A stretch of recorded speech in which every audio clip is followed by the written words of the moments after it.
Hi, welcome to John's Comics with Kids. I'm John, and this is my weekly edited pull list, looking at the books I'm going to be getting next week. We are on Thursday right now, but I'm already looking at February 17th. And if you want to know what I'm getting that week, stick around and watch this video.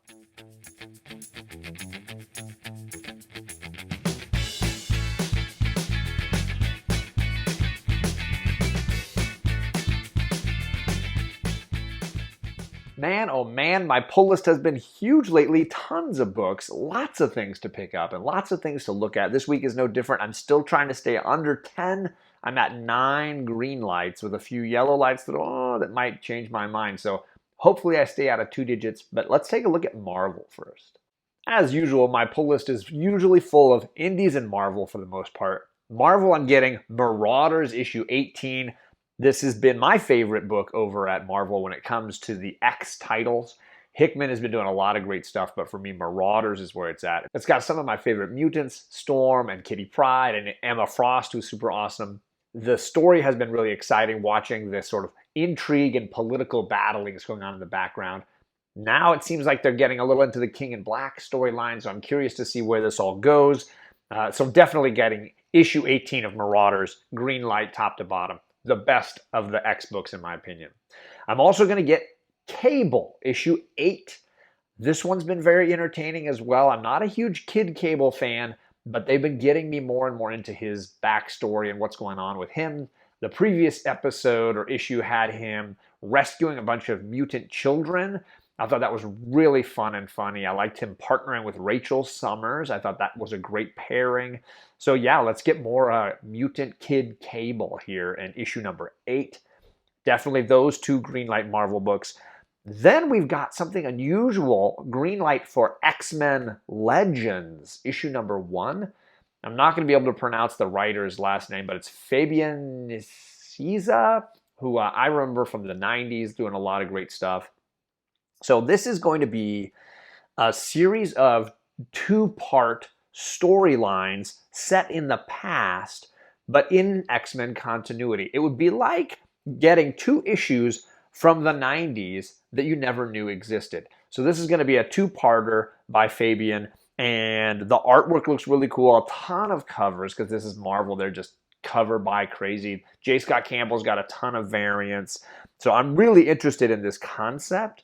So there's a Dodderman cover. There's that Wolvie looks super cool here. So I'm digging some of that stuff.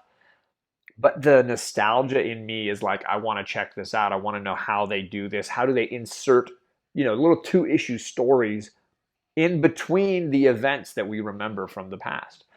The cool thing about this is 2 issues by Fabian, then 2 more issues are coming later by Walt and Louise Simonson. The Simonsons are doing a 2-part story in issues 3 and 4 of this X-Men Legends, so this might be something big on the pull list. So that's X-Men Legends issue 1, definitely going to be getting that on the pull list. And the last Marvel book that I've got greenlit is King in Black issue 4. The covers are amazing. I'm just going to run through a ton of great cover pieces here. The tattoo cover, super cool. Leinil Yu cover, also fire, great stuff. Tyler Kirkham's got some covers online that you can find. Just a lot of cool stuff going on with this story. As events go, I'm enjoying King in Black, and these issues have always been monumental, huge things happening. The fact that they've got Null versus X-Men on the cover here tells me this is exactly what I want from this book. So I'm looking forward to seeing mutants versus symbiotes front and center. This is building up. We got only a couple of issues left in this event as far as the King in Black issues, and then a couple of Venom issues. So this is going to be winding down. These are going to be big issues. It's going to be exciting to kind of see how this all finishes with Donny Cates' Venom sort of ending. So yeah, definitely all about King in Black issue 4. And those are my green lights at Marvel. I have 2 yellow lights to think about. The first is Iron Fist, Heart of the Dragon issue 2. I actually enjoyed issue 1. I didn't think I would. I liked the art style. Larry Hama from G.I. Joe is writing this, and I've been enjoying it. There's a cool Marcos Martin variant, and I'm a big fan of Marcos Martin, so I might have to just get this, even though I'm not a huge Iron Fist fan, but issue 1 was solid. And that Martin cover is fire. So, may need to get Heart of the Dragon issue 2 Iron Fist. My other yellow light at Marvel is King in Black Planet of the Symbiotes issue 2. And I enjoyed issue 1. They seem to be sort of standalone universe kind of stories. This is a kaiju story, so we have some sort of large monsters versus symbiotes. I mean, if you're a Godzilla fan or King Kong fan, if you're excited for that movie, this might be an issue that you want to grab. I'm going to take a look at it, but it doesn't look like it has any of my favorite Marvel characters in it. And I will say some of the tie-ins for King in Black were frustrating to me.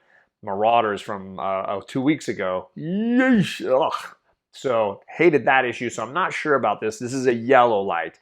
King in Black, Planet of the Symbiotes 2 with the kaiju story. And that wraps it up over at Marvel. Let's see what's going on at DC, because I don't think I have a single green light. So this is 2 weeks in a row where I don't have a single green light book at DC. And for me, I'm just really frustrated with the stuff they're doing. Even the good stuff over there that I've been enjoying is winding down. 2 issues left in Far Sector. Last God is finished. So for me, I'm kind of getting further and further away from the books I liked at DC. There's a ton of Future State going on, so I'm going to start off with one of those, which is Next Batman issue 4. This is the end of the Next Batman run, and some people have been telling me they've loved it. Other people are saying they hate the anthology system where you get like an outsider's story or you get a new Batman story, Next Batman story, and so it's broken up too much for some of them. And of course, the cover price is high for these issues. I have not been reading this, but I did want to mention it because, you know, a lot of people are enjoying the story. There's some great covers, but like Jim Lee's got 2 great covers this week, so here's the Next Batman one. But for me, this is not up my alley for me. I'm not interested in all the like anthology style. And this, yeah, the Future State has been too uneven for me. I'm not having it. Maybe I'll snag some of these later on a discount day or something, but for right now, I'm not interested in cover price on these. But that's Next Batman issue 4 from Future State if you want to check that out. Next up is another Batman title. We got Batman Catwoman. This is a book I'm going to read in trade. This is issue 3, and a lot of people told me they loved issue 2 because of how it connected to Batman Mask of the Phantasm. Well, they should be excited now because these covers all have the Reaper like front and center. I dig these covers. I'm a Mask of the Phantasm fan, so I may have to snag this in trade. It's just, I'm getting tired of the 12-issue stories with Tom King. I like his stuff. I'm enjoying some of them a ton. Like Strange Adventures has been great, but I just wish they'd done something like a 6-issue story or something, a little shorter. But I do want to read this eventually.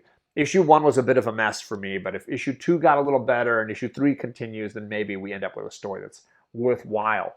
Leave me a comment, though. Are you reading Batman Catwoman? Are you enjoying it? So this is Batman Catwoman issue 3. Awesome covers going on here. The last yellow light I've got is one called Truth and Justice, issue 1. This is a new story outside of Future State involving the character Vixen, which this is not a character that I'm super familiar with, but it was in issue number 1, so I thought, you know, maybe this is something to take a look at. The creative team is new for me, but I know that they've been taking some of those characters from, you know, Justice League and Teen Titans and giving them their own standalone stories. From what I understand, this is a digital comic that they are now re-releasing as a printed comic, 40 pages, really big, oversized issue. So for those that were fans or that missed it and want a actual paper copy, this is Vixen issue 1. So that's it over at DC. Not a whole lot for me. 3 yellow lights and I'm not getting any of them. So probably going to end up all being red lights. But some stuff that you guys might want to check out if you're a big DC fan. Now let's get over to indies because that's where I'm going to be spending a lot of money this week. Let's talk about the 3 green lights that I'm definitely picking up. We're starting with Once and Future issue 16. This is probably my favorite Boom Studios artwork. Each month, the people drawing over there at this book, the inkers, the artists, the color, everybody is doing great work on Once and Future. And the variants, the 1 in 10s, the 1 in 25s, everything's just gorgeous about this book. So I'm definitely reading issue 16. I do think the story is getting a little drawn out, and I'm hoping that they can kind of wrap some things up. It seems a little constantly like repeating itself, so I don't know how much longer I'm sticking with it if they can't like pump up the story and actually move the progress of this element along. So fingers crossed they can push this a little further, but it is always very funny, and the artwork, like I said, is fire. So Once and Future 16, definitely a pickup. Then we got We Live issue 5. I can't figure out if this is the finale or if there's one more issue after that, but we're definitely near the very end of this huge story, which I think has just been amazing. And I know a ton of you in the community have been enjoying this as well. The cover looks really, really powerful to me. Issues 3 and 4 were amazing. This sort of futuristic story dealing with people trying to escape Earth and get to these ships that are going to take them away. But then there's all these people trying to stop them, monsters on the planet, and sort of groups who have their philosophy of like, no, you can't leave. A lot of battling going on. There was a powerful sequence on the train, characters dying, getting separated. A lot of really great drama in this. So I'm definitely excited to read issue 5 of We Live. It might be the finale, I'm not certain, so I couldn't find the information online, but maybe you can tell me. Is it the last issue or not? And then the next one is Second Coming, issue 2. Only Begotten Son is the subtitle for this one.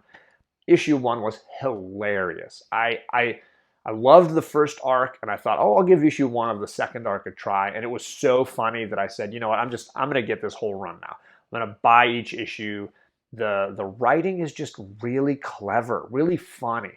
And if you don't know my friend Bearded Comic Bro, he did an interview with the writer of this book, and you should check it out over on the Bearded Comic Bro channel because they got really in-depth on this book and some of the others that he's writing.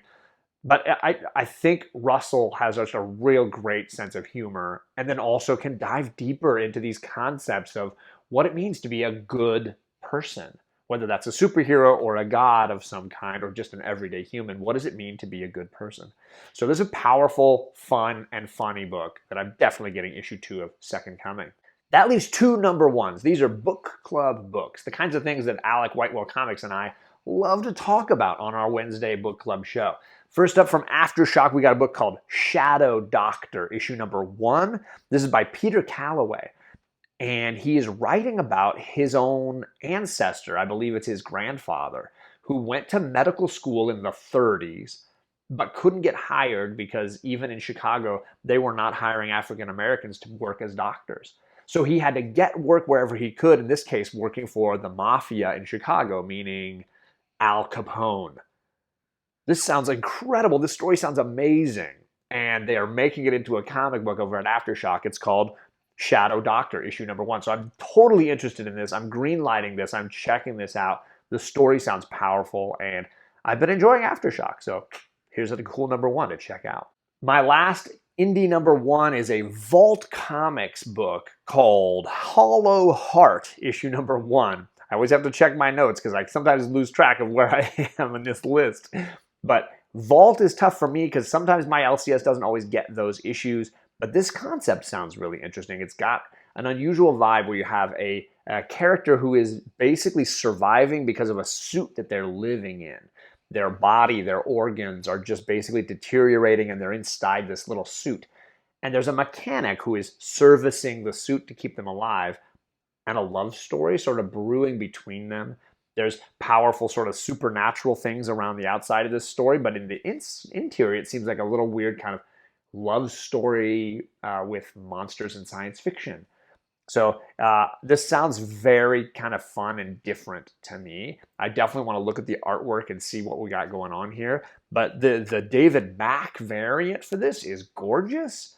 So I'm very, very curious about this book and what it all kind of means. There's even a fun variant that looks like the ROM, Space Knight, issue 1, like an homage to that. So I'm very curious if I can find an issue of this Vault comic at my LCS. I might just have to dive in on this one too. So this is Hollow Heart, issue number 1 from Vault Comics. Fun science fiction if you're into that. And that's it. I got 9 guaranteed green lights, but a couple of yellow lights that may creep onto the list. Let me know, as always, what are you picking up? Because I love to sort of expand my viewing and my reading based on the suggestions from you in the chat. This is part of Tag Team Thursdays, meaning I do my live premiere on Thursdays right after Just a Rican and His Comics at 6:30 Eastern. I'm 6:45.